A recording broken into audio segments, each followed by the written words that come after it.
Existem muitas oposições para que as pessoas não se acheguem a Cristo. E também existem muitas oposições para que as pessoas que estão em Cristo, elas se afastem de Deus. Nós vivemos em um mundo totalmente corrompido, um mundo cercado pelo mal, e nós estamos andando no meio de tudo isso. E a Bíblia ensina que nós não podemos fazer parte deste mundo pecaminoso, o mundo das trevas. Aqui nós vamos ouvir uma mensagem, que é uma das maiores histórias que a Bíblia conta, lá no mundo oriental, na época do Senhor Jesus. Quem é que vai contar esta parábola? O Senhor Jesus. Aqui o Senhor Jesus, ele traz uma parábola para mostrar vários pontos da vida da pessoa, a vida espiritual e a vida física também. E nós precisamos atentarmos para não cairmos nesses erros. Obrigado. Aquele que dá um copo de água a um servo de Deus recebe galardão de profeta, diz a palavra de Deus. Então receba em nome de Jesus. E nós estamos no ano de Israel. Estamos falando sobre uma personagem de 12, que é o filho mais velho de Jacó, o Rúben. Falando no filho de Jacó, nós não podemos esquecer que a segunda-feira tem o curso, o ETEV, Estudo Teológico Viva a Esperança. Não percam, irmãos. Segunda-feira foi dado o início só. E daqui para frente é que a coisa vai ficar boa, porque cada dia vai se aprofundando mais no conhecimento, no estudo, em nome de Jesus. Não vou entrar no assunto do Rubem, eu só vou citar algo, porque essa mensagem tem a ver com a vida do personagem, o Rubem, o filho do Jacó. O próprio Jacó, pai do Rubem, ele elogiava o seu filho, aquele homem forte, alto, de boa aparência. O pai, ele elogiava ele. Um jovem bonito, de boa aparência, um físico, não sei se ele malhava, mas tinha um físico bonito. Essas pessoas que malham têm um físico diferenciado. E ele era elogiado pelo pai. Só que ele tinha um grande defeito. Ele era imprudente. A imprudência na vida de um cristão leva a muitas consequências que, quando ele pratica algo que agiu pela imprudência, ele fala: caramba, eu deveria não ter feito isso. Mas ele foi pelo impulso. E a pessoa, quando é jovem, ela tem isso, esse ímpeto, né, de ser imprudente. Ele não usa da prudência, ele pensa, ele analisa para ver se vale a pena ou não. Essa prudência nós vamos adquirindo quando nós vamos amadurecendo, tanto fisicamente como espiritualmente. Ser prudente. E o próprio Jesus manda nós sermos prudentes. Então, o que levou o Rúben a praticar o erro que ele cometeu, a pecar contra o seu pai, desonrar o lar do seu pai, foi a imprudência desse jovem. Ele poderia ter evitado, lógico, mas ele foi no impulso da carne. Porque a carne, se nós não aprendermos a dominarmos ela nos domina. E aí é onde a imprudência prevalece. Mas o que tem que prevalecer nas nossas vidas é ser prudente. Porque diante de qualquer situação tem algo por trás. Então a gente precisa vigiar, olhar, ser calmo, para fazer um negócio. Temos que ser prudentes.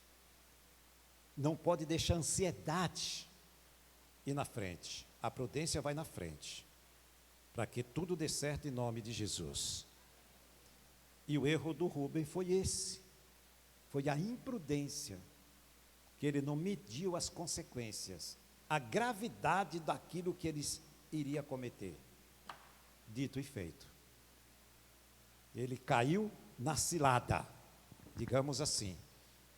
O inimigo armou um laço para ele, como ele arma laço para nós também, viu, irmãos? Ele arma laço todo dia para mim e para você.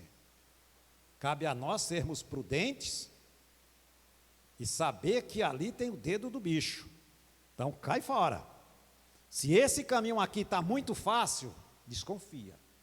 Se as coisas estão ali, está vindo de bandeja, desconfia, vigia. Porque nada vem fácil para nós. Na vida não existe nada fácil. É tudo com luta, com suor. Se é fácil, cai fora. Em nome de Jesus. Amém, igreja? O tema nosso é o filho pródigo. Nós vamos falar dele nessa noite em nome de Jesus. Evangelho de Lucas, capítulo 15. Evangelho de Lucas, capítulo 15. Glória a Deus. Pode abrir lá, capítulo 15, versículo 11 em diante. Aqui nós vamos começar a entender os dias de loucura deste jovem. Só para nós começarmos a entender e ir para a Bíblia. Esse jovem aqui, ele era de uma família, boa de grana, uma família de um poder aquisitivo muito alto. E essa família, esse pai tinha 2 filhos.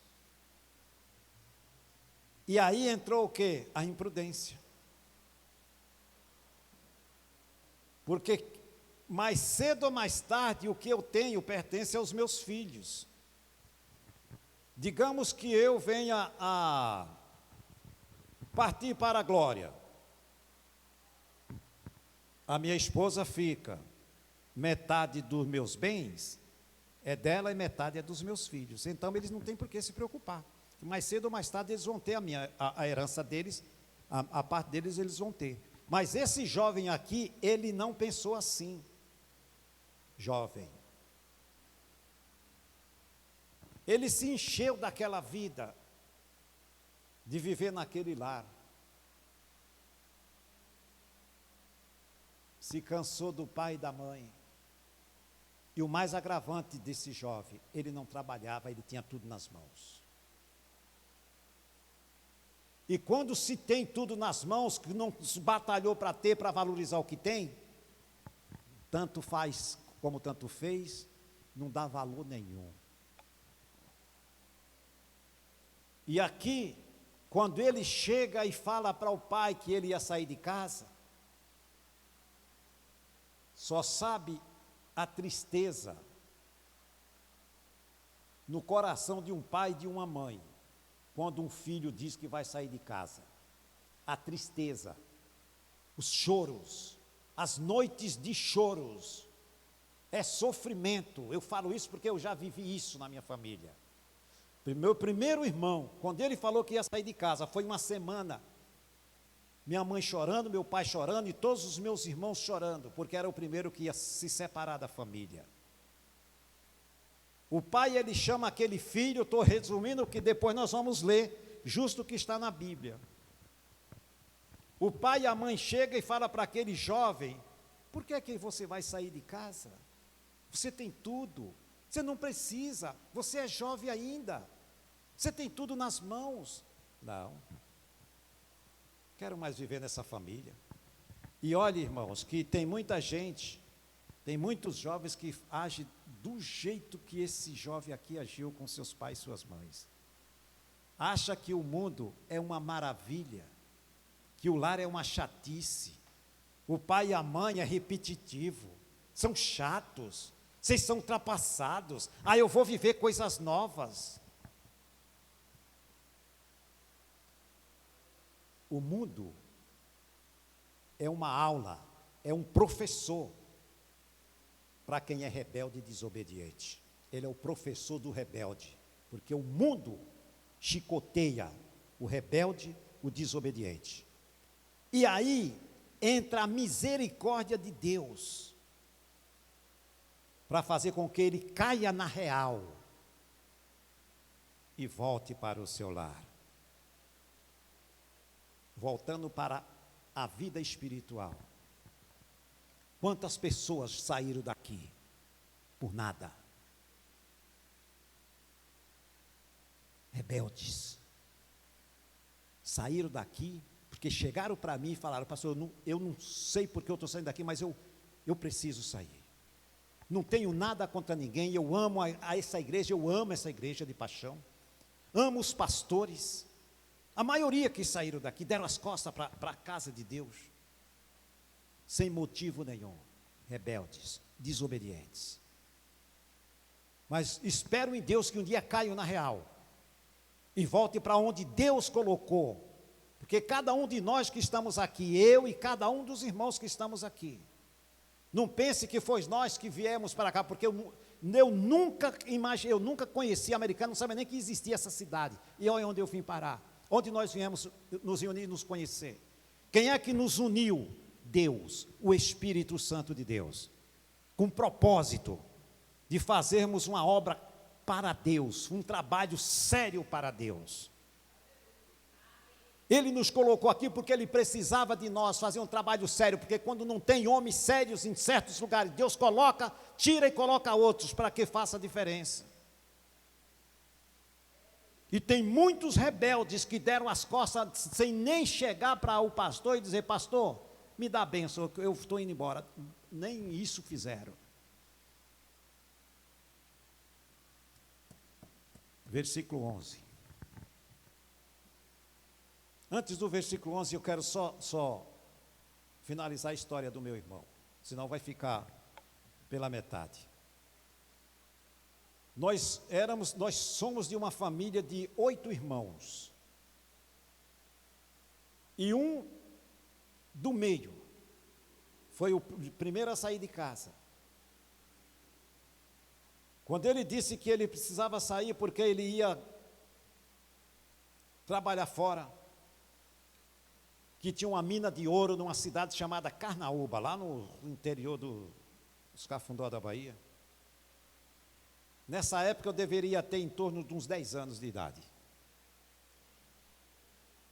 E aí quando meu irmão chegou para o meu pai e para a minha mãe, falou que ele ia sair porque lá o pessoal estava achando muito ouro, e ele também ia lá achar uns ouros para ganhar um dinheiro a mais.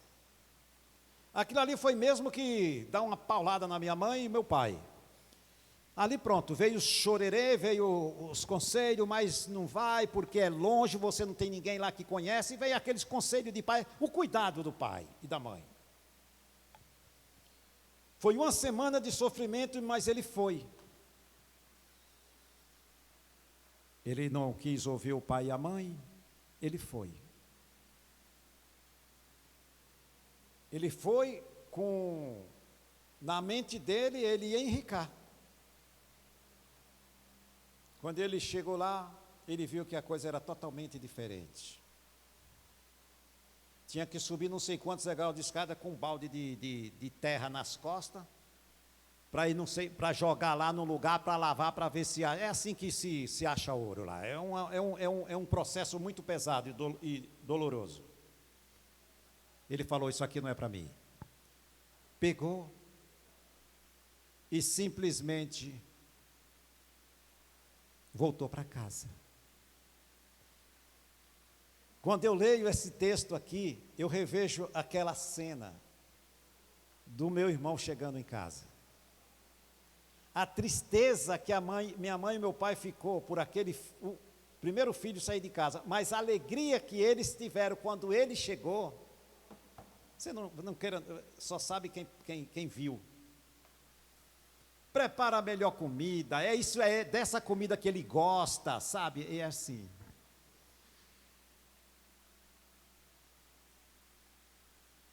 E aí, meus irmãos, terminando essa parte, o mundo, ele engana, mas engana terrivelmente. E nós precisamos ter a chance de abrir os olhos dos jovens, que tivermos a chance de conversar com eles, porque eles estão totalmente equivocados. assim como esse jovem estava. O versículo 11, a palavra de Deus começa falando assim. Jesus contando uma parábola, aqui é Jesus contando uma parábola. E disse: um certo homem tinha 2 filhos. E o mais moço deles disse: pai, dá-me a parte da fazenda que me pertence. E ele repartiu por eles a fazenda. Só que aqui tem outra tradução que ela é mais explícita. Só que não parou só aqui. O pai, ele pediu, o pai deu. Não, ali houve uma conversa, houve um diálogo, houve um conselho para que ele parasse com essa ideia. Mas para que você quer parte da herança? É muita coisa. Só que naquela época, irmãos, digamos que o pai tivesse 10.000 cabeças de boi, 5.000 empregados, era tudo dividido assim, animais, empregados, tudo assim. Então, quando o pai resolve a entregar a parte dele, ele sai de casa com muitas riquezas.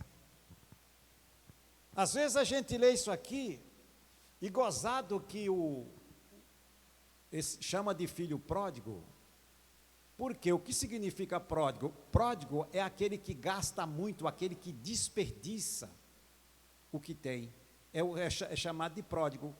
E veja que talvez nós mesmos podemos ter alguma coisa desse filho pródigo aí, aquele que gasta demais ou aquele que esbanja o que tem. Por isso que ele chama de pródigo, o filho mais jovem, pródigo dessa família rica. Poucos dias depois, o filho mais novo ajuntou tudo e partiu para uma terra longínqua. E ali desperdiçou a sua fazenda, vivendo dissolutamente. Ou seja, realmente, o que o pai entrega para ele como herança, ele montou uma fazenda, com empregados, muitos animais, e ele falou: estou feito na vida, não preciso, se eu já não trabalhava na casa do meu pai, com tudo isso na minha mão, eu vou trabalhar para quê? Eu vou deitar e rolar, vou para o mundo, eu tenho quem quero na minha mão. É assim que Satanás age na vida das pessoas. Ele dá ideia, e a pessoa, quando aceita, cai na cilada dele. Então, nós precisamos ficar muito atentos, para não ser essas pessoas ansiosas, pessoas que gastam tudo que tem, impulsiva, não aguenta ver nada na sua frente que já vai querer comprar, e tem isso. Tem homens que é impossível para comprar as coisas, agora as mulheres são piores. As mulheres são piores, viu, irmãs e irmãos? Mulheres, quando ela encana com bolsa, sai de perto. Ela olha lá, tem umas 10, mas nenhuma agrada a ela, eu preciso comprar outra. Sapato, lá o closet dela lá, a sapateira não cabe mais de sapato, mas ela quer sempre um diferente. E isso é impulsividade, isso aí tem parte do pródigo ali, ó. O pródigo é aquele que gasta sem necessidade, gasta demais, esbanja, gasta desnecessariamente. Versículo de número... Aqui ele diz que ele, vivendo dissolutamente, está aqui no versículo 13, dissolutamente. A partir do momento que ele se instalou, presta muita atenção, irmão, que isso aqui, agora que nós vamos entrar mais profundo ainda. aquele jovem, quando ele pega tudo que recebeu do pai, ele foi para um país mais longe que podia, para ficar bem distante da sua família. É muito rebelde, né? Ele falou: o quê? Eu vou sumir no mundo e não quero nem saber dessa família chata. E aqui a Bíblia, no final do versículo 13, diz que ele vivia dissolutamente. Ou seja, vivia irresponsavelmente. Não trabalhava, começou a gastar o que tinha. Empregados, fazenda que ele tinha, animais, ele começou a fazer o quê? Vender. Ao invés dele trabalhar para multiplicar o que ele tinha, ele começou a vender para gastar com o mundo, com a mulherada, com a farra, com a bebedeira.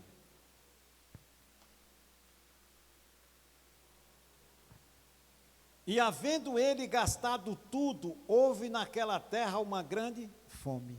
Ou seja, olha o que o inimigo faz com as pessoas, que são impulsivas, que realmente não buscam ouvir a voz do seu pai.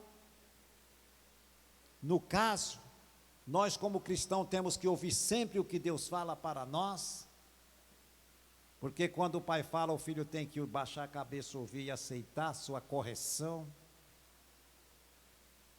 E aqui ele diz, havendo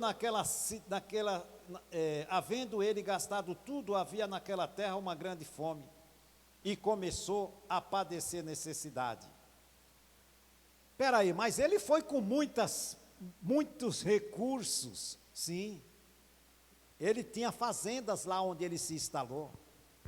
Só que quando começou a vir a escassez, como ele não trabalhava, ele começou a vender o animal, vende os empregados, e começou acabando, porque da onde você tira e não põe, uma hora vai acabar, vai faltar. E aí acabou ele vendendo tudo e ficou sem nada. E tem um texto que diz aqui o seguinte, não está aí na Bíblia não. Aqui, um texto que diz o seguinte, isso está em Jó capítulo 5, versículo de número 7. Somos nós mesmos que causamos o sofrimento em nós mesmos. Somos nós que causamos o nosso próprio mal, a nossa própria desgraça, pelas atitudes erradas que tomamos. Esse jovem, ele estava bem na casa do seu pai, não lhe faltava nada, só que um belo dia, o que é que ele faz? Com a impulsividade da juventude, ele fala, o quê? Quero conhecer outras coisas novas, isso aqui está muito chato. Não é assim que a juventude quer? Não é assim que muitos jovens saem da casa de Deus? Ah, eu nasci e me criei na igreja, agora eu quero conhecer coisas novas, vai. Coisas novas no mundo.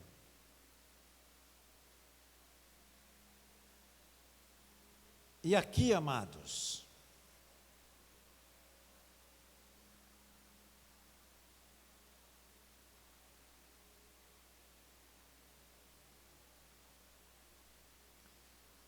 e tem mais. Quando ele chegou naquele país onde ele se instalou, a fama desse jovem se estendeu por toda aquele país, porque ele tinha muito poder aquisitivo, era muita coisa que o pai deu para ele.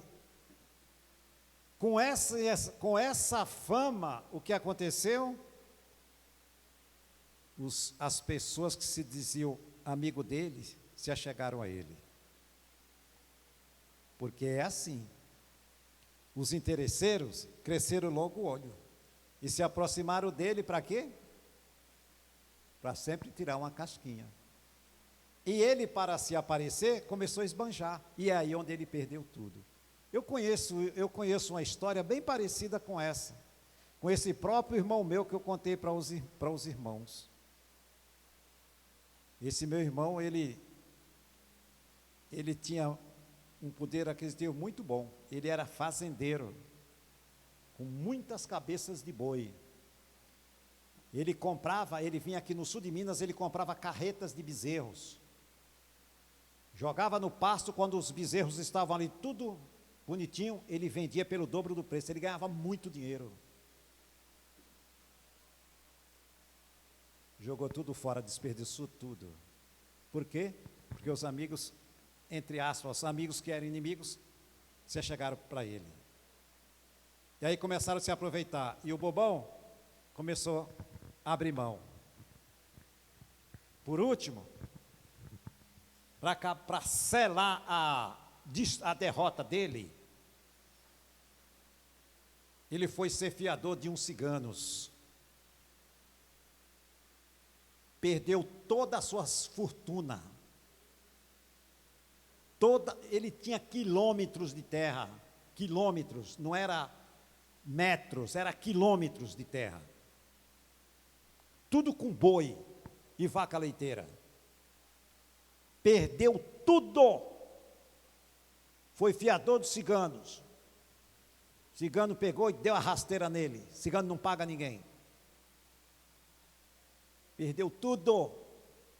Hoje ele mora na única casa que ele tem, penhorada. Nem casa ele tem mais.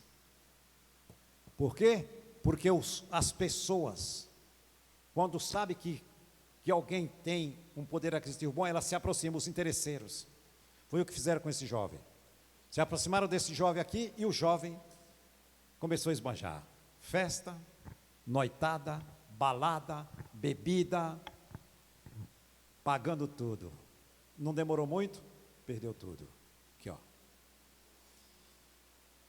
O 14 para entender o 15. Havendo ele gastado tudo, houve naquela terra uma grande fome e começou a padecer necessidade. Lógico, jogou tudo fora, como é que não ia passar necessidade? E chegou-se a um dos cidadãos daquela terra, o qual foi pedir emprego para alguém. Aí encontrou com essa pessoa fala: olha, o único emprego que eu vou te dar é para você cuidar dos meus porcos. Você aceita? Os porcos gordos. Você vai lá e vai cuidar desses porcos gordos aqui, que são muitos. E ele foi. E aqui, o 16 diz, e desejava encher seu estômago. Tem outra tradução, irmãos, que diz que ele sentia dores no estômago de fome. Você sabe o que é isso, amados? Você ter tudo e no mesmo instante você não ter um grão de arroz para comer? E aí ele diz, e desejava encher o seu estômago com as bolotas que os porcos comiam. E ninguém lhe dava nada, ou seja, cadê os amigos? Que ele pagava tudo. Não tinha nenhum amigo que poderia dar um prato de comida para ele? Percebe? Que nós temos que entender que só podemos confiar no Senhor Jesus. Esse nunca vai nos enganar, esse nunca vai nos abandonar, e é Ele que supre cada uma das nossas necessidades em nome do Senhor Jesus. Amém, irmãos? Aqui no versículo 17, é o que muitos precisam fazer. Caindo em si, ele precisou passar por tudo isso para ele cair na real. Caindo em si, disse: quantos trabalhadores de meu pai têm abundância de pão, e eu aqui pereço de fome. Levantar-me-eis e irei ter com meu pai, e direi: pai, pequei contra o céu e perante ti. Esta palavra aqui, irmãos, é para quem é desviado e para quem é pecador.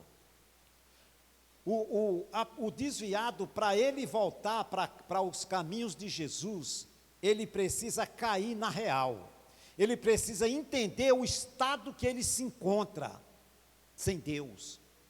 A mesma coisa o pecador, aquele que nunca conheceu Jesus, ele precisa cair na real e entender que o estado que ele se encontra de pecado, ele está totalmente separado de Deus.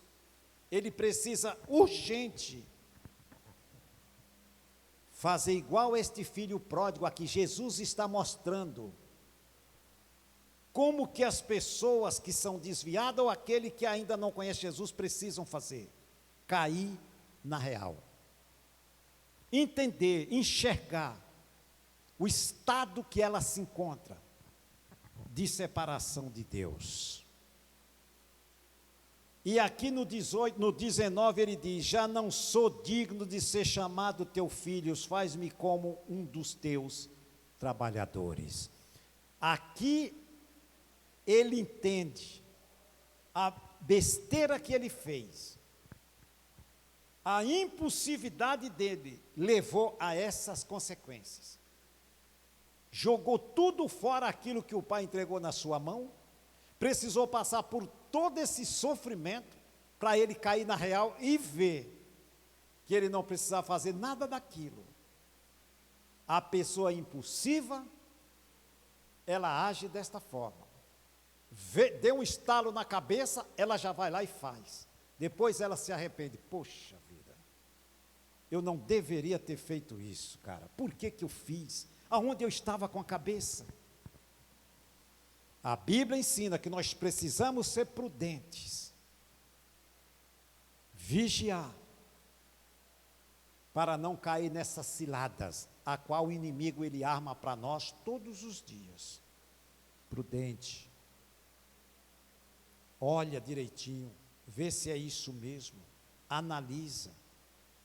Se não entendeu, pede orientação para quem entende da coisa, mas não avança o farol, porque é perigo certo. Amém, irmãos? E o 20, levantando-se foi para o seu pai, olha que lindo, se arrependeu. Tanto Deus como nós, pai, e vocês, irmãs, mães, nunca se perde a esperança. Às vezes o filho está longe, mas vocês têm aquilo no coração, que um dia você vai encontrar com ele. Você está ali, tem o lugarzinho dele guardado no coração da mãe. Tem todos à sua volta, mas o lugarzinho daquele ninguém ocupa. Com Deus é bem assim conosco. A pessoa se desviou do caminho do Senhor Jesus. Deus ele está ali sempre esperando a oportunidade dele se arrepender, dele cair na real, se voltar para ele. Deus está de braços abertos para receber esta pessoa de volta, em nome de Jesus. Aqui no versículo 20 ele diz: levantando-se foi para o seu pai. Quando ainda estava longe, viu seu pai e se moveu de íntima compaixão, e correndo lançou-se-lhe ao pescoço e beijou. Antes, quando ele ainda estava longe, a mãe sempre esperava uma notícia do seu filho, e nunca uma carta chegou para sua mãe e para o seu pai. Mas no coração deles, ele tinha uma esperança que um dia eles iam ver de novo o seu filho. E essa esperança, talvez não foi do jeito que eles esperavam ver o filho. Talvez eles esperavam ver o filho de uma maneira melhor, porque afinal de contas ele saiu com muitas riquezas nas suas mãos, ele era dono de uma grande fortuna. Esperavam, nunca uma carta, nenhuma notícia chegava para eles. Mas a esperança deles sempre estava no coração, que um dia eles iam rever o seu filho desobediente novamente. E é isso que Deus espera de todos aqueles que um dia se assentaram à mesa com o Senhor Jesus e deram as costas para Ele. Deus espera o momento dele se arrepender cair na real e ver que ele está muito longe do Senhor. E Deus está pronto para receber qualquer um que se arrependa, tanto o desviado como o pecador, em nome do Senhor Jesus. Ele é o Pai de amor, Pai das misericórdias. Pai das misericórdias. É uma palavra forte, misericórdia. É isso que Deus tem pelo pecador. Misericórdia. É o estágio, é o estado miserável que a pessoa se encontra por causa do pecado. Por isso que Deus tem essa misericórdia, este amor, a compaixão pelas almas. Está tudo bem? Está tudo bem? Glória a Deus. Se precisar de clamar o poder de Deus, nós vamos clamar aqui, vamos fazer essa terra tremer aqui, em nome de Jesus. Não existe demônio que não caia por terra diante do poder do nome de Jesus. O reino dos céus está aqui se manifestando para salvar, curar e libertar em nome de Jesus. Glória a Deus. Versículo 21, queridos. Foca na palavra de Deus, irmão, em nome de Jesus. E o filho lhe disse: Pai, pequei contra os céus e perante ti, e já não sou digno de ser chamado teu filho. Mas o pai disse aos seus servos: trazei depressa a melhor roupa, e vesti-lhes, e ponha-lhe um anel na mão e sandália nos pés. Ou seja, ele volta para casa só os trapos. Os trapos. Roupa rasgada, descalço, sujo. Vai saber lá quanto tempo ele fazia que não tomava um banho. Cabelo grande, barba grande, fedido igual um porco. Aquele jovem rico, que não lhe faltava nada.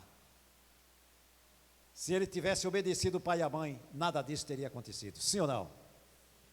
Mas a desobediência tem o seu preço. Porque ninguém planta nada para não colher. Tudo que se planta se colhe. A desobediência desse jovem teve um preço amargo. Faz lembrar da história de Jonas, né? Pagou um preço também que não precisava pagar o preço. Chegar ao ponto de ser engolido por uma baleia, porque desobedeceu a palavra do Senhor. E essa palavra que Jesus está contando, ele está mostrando que quando um filho,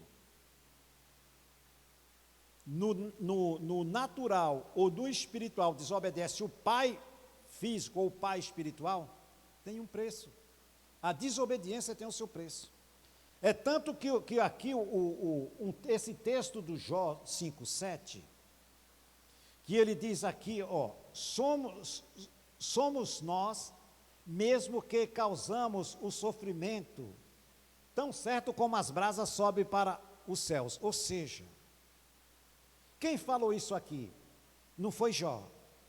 Quem falou isso aqui foi o Elifaz, aquele cara que estava acusando Jó, dizendo que Jó tinha pecado e tudo. Mas aqui ele está certo. Essa parte aqui o Elifaz não está errado não. Porque as nossas atitudes erradas têm um preço. Aquilo que nós plantamos de bom, nós vamos colher o bem. Mas quando plantamos o mal, não tem por que colher o bem. Então, e aí vem o versículo de número 23. E trazei um bezerro cevado, um boi gordo, matai e comamos e alegramo-nos. Porque este meu filho estava como, irmãos? Aqui o morto que ele diz é morto espiritualmente. Por isso que Jesus aqui está contando uma parábola, mostrando os dois lados, parte física e parte espiritual. Aqui ele está falando da parte espiritual, ele estava morto espiritualmente. porque este meu filho estava morto e reviveu. Tinha se perdido e foi achado. E começaram a alegrar-se. E o seu filho mais velho, aqui é onde entra o orgulho, a soberba, a falta de misericórdia, falta de amor, tudo faltava no irmão dele, mais velho. E o seu filho mais velho estava no campo. E quando veio, chegou perto da casa, ouviu música e as danças. E chamando um dos servos, perguntou-lhes, que era aquilo? E ele lhe disse, veio teu irmão, e teu pai matou o bezerro cevado, porque recebeu são e salvo. Mas ele se indignou, falta de misericórdia, e não queria entrar, de tanta raiva que ele estava do irmão, ciúmes, egoísmo. E saindo o pai estava com ele, mas respondendo ele disse ao pai, eis que te sirvo há tantos anos sem nunca transgredir o teu mandamento, e nunca me destes um cabrito para alegrar-me com os meus amigos. Vindo, porém, este teu filho, que desperdiçou a tua fazenda com as meretrizes, foi com tudo isso que ele gastou. Inclusive, amados, para nós concluir esse versículo aqui, quando ele perdeu tudo que ele tinha, ele tentou a sorte mais uma vez. Ele foi para o jogo de azar, perdeu tudo também, aí pronto, aí não tinha mais para onde correr. As portas se fecharam para ele. Por quê? Porque o amor de Deus nas nossas vidas, ele não tem como mensurar. Muitas das vezes, Deus ele age bem assim com nós. Quando nós sabemos fazer o certo e insistimos no erro, as portas se fecham para nós. As portas, aonde nós formos, as portas estão fechadas. Não é porque Deus está nos castigando. Ele está fazendo com que a gente caia na real e se volte para Ele, para que Ele possa nos receber de volta e essas portas se abram em nome do Senhor Jesus. Amém. Então nós precisamos entender que o nosso Pai é bom, é um Pai de amor, é um Pai que Ele tem compaixão de cada um. E Ele quer sempre ajudar, mas quando nós insistimos no erro, Ele permite sim, que os caminhos se fechem, que as portas se fechem, as orações não vão ter resposta, porque se eu estou errando, estou orando e Deus está respondendo as minhas orações, eu nunca vou sair do erro. Então primeiro eu tenho que me consertar, eu tenho que aliar minha vida à palavra do Senhor, a obediência e ouvir aquilo que Ele me diz, para que a minha vida seja desamarrada, e aí eu possa ter uma vida próspera, tanto na minha vida física, como espiritual, financeira, saúde, família, depende da minha obediência ao meu Deus, em nome do Senhor Jesus. E aqui no versículo 28, ele diz, no versículo 29, mas respondendo ele disse ao pai, eis que tu, não, é o 30, né? 31.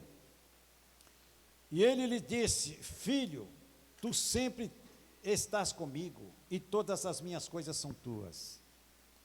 Mas era justo alegrar-nos e regozijarmos, porque este teu irmão estava morto. Entenda, filho, seja um pouco espiritual. E reviveu, e tinha se perdido, e foi achado. Ou seja, Jesus conta uma parábola, fazendo uma comparação de uma vida física com a vida espiritual, que é bem parecida. Quando nós nos arrependemos dos erros que cometemos, ou a pessoa que está desviada, ela se arrepende. Deus, ele perdoa imediatamente. E aí ela é tratada como filho, e aí há alegria nos céus, há festas nos céus. Mas quando nós insistimos em rebeldia com Deus, o que dá é isso, é comer do pior, porque o mundo só tem o pior para dar para as pessoas, o engano, as promessas de facilidades, os pensamentos errados que Satanás coloca na mente, dizendo, não, isso vai ser mole, isso você vai tirar direito. Não. Se não está na palavra de Deus, para mim não serve. Se Deus não me falou, não vou adiante. Assim como Moisés, ele disse que só iria adiante se Deus fosse com ele. Deus, ele falou para Moisés, mas Moisés falou, eu sei que o Senhor está falando comigo, mas eu só vou conduzir esse povo se o Senhor for comigo. Se o Senhor não for, eu não vou. Então me prove. Deus falou, provo. E Deus provou. Falou, pode ir. Aquela nuvem que ia seguindo, quem é que ia ali? Deus dizendo, ei, estou aqui. Não tenha medo. O que é que Deus falou para Josué? Não temas, eu sou contigo. Muitas das vezes, como Deus está falando para nós agora, se nós não confiarmos no que Deus está falando, nós não vamos passar disso. Não vamos ter crescimento espiritual. Não vamos ter prosperidade espiritual. Não vamos ter prosperidade material. Porque nós vivemos debaixo de promessas de Deus. Quando Deus promete lá atrás para Abraão, que a sua descendência ia ser como as estrelas nos céus. E tem promessas aqui no Novo Testamento que é para se cumprir na vida de todos os cristãos. Uma das promessas que vai se cumprir, que é para se cumprir na vida de todos os cristãos, é a promessa do Espírito Santo. Essa é a maior promessa que pode acontecer na vida de um cristão. É ele receber o Espírito Santo, que Jesus prometeu que nos daria. Pastor, mas eu estou precisando de uma casa, estou precisando de bens materiais. Deus vai te conceder em nome de Jesus.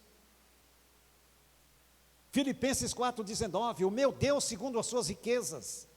Quando ele fala em riquezas, não é só riquezas, a maior riqueza sabemos que é a riqueza espiritual. Mas isso inclui em bens materiais. Quando Deus, ele prometeu riquezas e fazendas para Abraão, essa promessa diz respeito a mim e a você, meu irmão. Por quê? Quem é o nosso pai na fé? Abraão. Abraão é o nosso pai na fé. Está na Bíblia, pode ler lá, está aqui escrito aqui, ó. Abraão é o nosso pai na fé. Por que, pastor, que a Bíblia diz que Abraão é o nosso pai na fé? Porque Abraão morreu na mesma fé que a minha hoje, fé no Senhor Jesus, porque o Evangelho foi pregado para Abraão, e ele morreu nesta fé no Senhor Jesus. Foi primeiro pregado o Evangelho, esse Evangelho foi pregado para Abraão, por isso que ele é chamado de pai na fé, porque ele morreu na mesma fé, foi o primeiro homem que recebeu a ministração do Evangelho. E através dessa fé nós tornamos pai espiritual. E como somos pais espirituais, as promessas que Deus fez para Abraão está sobre a minha vida e sobre a sua, em nome de Jesus. Então eu não abro mão delas. Nós não podemos abrir mão daquilo que Deus prometeu, porque elas vão se cumprir em nome de Jesus. Amém, igreja? Pode tomar posse em nome de Jesus. Fica com medo não, meu irmão. Você não pode ser uma pessoa egoísta, ambiciosa ou imprudente. Isso não podemos. Mas reivindicar aquilo que é direito nosso, que a Bíblia diz, é obrigação minha e sua, em nome de Jesus. Amém? Depois nós falamos mais, porque hoje eu já falei bastante. Feche a sua Bíblia, se coloque de pé e vamos orar em nome de Jesus. Retires em nós o teu Espírito.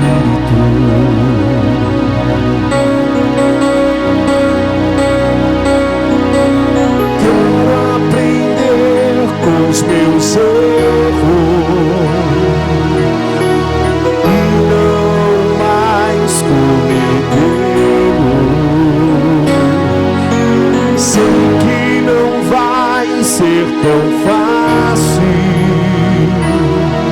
mas difícil é continuar no erro e viver no mesmo desespero e ficar pra trás.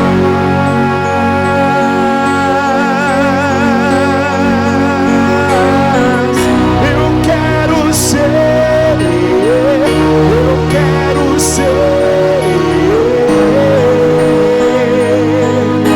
um homem segundo o coração de Deus. Eu quero ser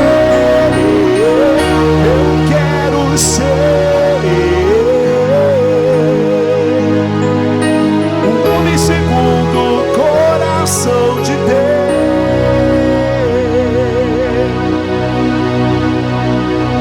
Senhor nosso Deus e nosso eu te agradeço, Pai, pelo ensinamento que o Senhor nos dá nessa noite.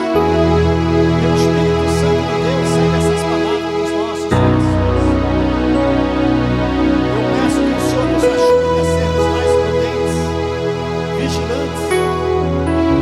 Tira de nós toda a impulsividade. Tira de nós, meu Deus, tudo aquilo que tenta nos causar mal, ou fazer com que, meu Pai, nós venhamos te desagradar. Afasta para longe de nós, em nome de Jesus. Meu Espírito Santo de Deus, tenha toda a liberdade aqui nesta noite. No nome da solução do alto, da cabeça, da boca dos pés da tua igreja, abrindo cada dia os olhos do nosso entendimento para que possamos entender perfeitamente qual a boa, perfeita e agradável vontade de Deus para as nossas vidas, meu Pai. Nós sabemos que sem ti, meu Deus, nada somos. Sem ti nada podemos fazer, meu Jesus querido. Obrigado, Jesus, por nos dar